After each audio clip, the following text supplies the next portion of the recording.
Assalamualaikum warahmatullahi wabarakatuh. Perkenalkan, nama saya Nabila Ersa Dewinta dari 12 IPA 3. Di sini saya akan menceritakan novel Hujan karya Terelai. Novel Hujan ini berlatar bumi pada tahun 2050, berawal dari seorang gadis bernama Lail yang mendatangi pusat terapi saraf untuk menghilangkan semua kenangan pahit dalam hidupnya. Terapi saraf ini dimulai dengan Lail yang harus menceritakan semua kisahnya kepada dokter bernama Elijah. Lail adalah seorang remaja berusia 13 tahun yang pada tahun 2042 kehilangan kedua orang tuanya karena gempa bumi yang sangat dahsyat. Beruntunglah dia bertemu dengan seorang anak yang lebih muda darinya 2 tahun bernama Esok yang menyelamatkannya. Kisah Esok dan Lail pun bermula setelah bencana terjadi. Lail dan Esok harus tinggal di pengungsian hingga kota itu pulih kembali. Setelah kota itu pulih, Esok diadopsi oleh wali kota dan Lail harus tinggal di panti sosial. Mereka pun berpisah dan melanjutkan mimpi-mimpinya. Di panti sosial, Lail bertemu dengan Mariam yang merupakan teman sekamarnya, dan hingga suatu hari mereka pun menjadi sahabat. Pada suatu hari, Esok membawa Lail mengunjungi stadion. Kemudian, dia menyampaikan kepada Lail bahwa sekitar 1 minggu lagi akan diluncurkan kapal raksasa dan hanya 10.000 orang yang terpilih secara acak yang dapat menumpangi kapal tersebut.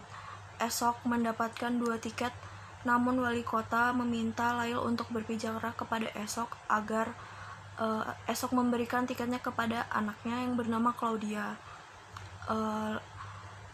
Suatu hari, Lail mendengar dari istri wali kota bahwa Esok telah memberikan tiketnya kepada Claudia. Lail merasa hatinya seperti dicabik-cabik, akan tetapi Claudia sebenarnya tidak pergi bersama Esok, namun dia pergi bersama ibunya Esok. Lail langsung memutuskan untuk menghapus ingatannya tentang Esok. Mariam yang mendengar itu panik dan langsung menyusul Lail untuk menghentikan perbuatannya. Akan tetapi sudah terlambat.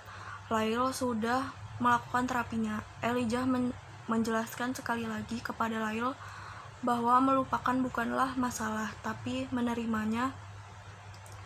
Akhirnya Lail selesai melakukan terapi tersebut. Ternyata ingatan Lail tentang Esok dan Mariam tidak ikut terhapus, melainkan menjadi benang biru yang menunjukkan kenangan yang menyenangkan. Semua kenangan dipeluk erat-erat oleh Lail ketika terapi selesai dilakukan.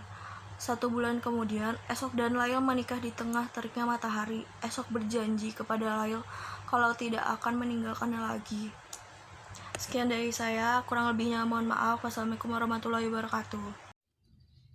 Halo, perkenalkan nama saya Natasha Melia dari kelas 12 IPA 3. Di sini saya menganalisis novel yang berjudul Crazy Tofu karya Ogot Oson.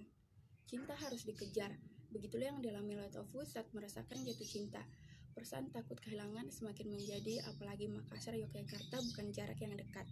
Oleh karena itu, untuk memperjuangkan wanita idamannya itu, ide gilanya pun muncul. Tofu pun memberanikan diri berbicara kepada kedua orang tuanya untuk melanjutkan hidupnya di Makassar. Awalnya orang tuanya tidak setuju, apalagi kuliahnya tinggal menyusun skripsi dan melengkapi nilai-nilai dia yang kosong. Namun Tofu berhasil meyakinkan kedua orang tuanya untuk mengizinkan kepindahannya. Kegilaan Tofu pun semakin menjadi di Makassar. Berkat bantuan Yuri, dia berhasil mendapatkan kampus untuk melanjutkan kuliah.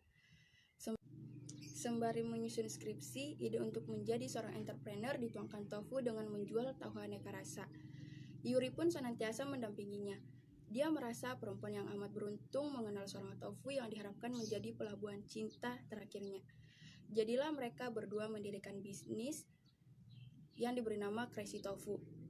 Tahu gila. Tofu dalam bahasa Jepang artinya tahu dan bermodalkan 1 gerobak. Mereka selama 3 bulan, gerobak mereka pun menjadi 7 buah dan berhasil memperkerjakan orang lain. Di sisi lain, Tofu pun diterima bekerja sebagai desainer grafis di salah satu percetakan.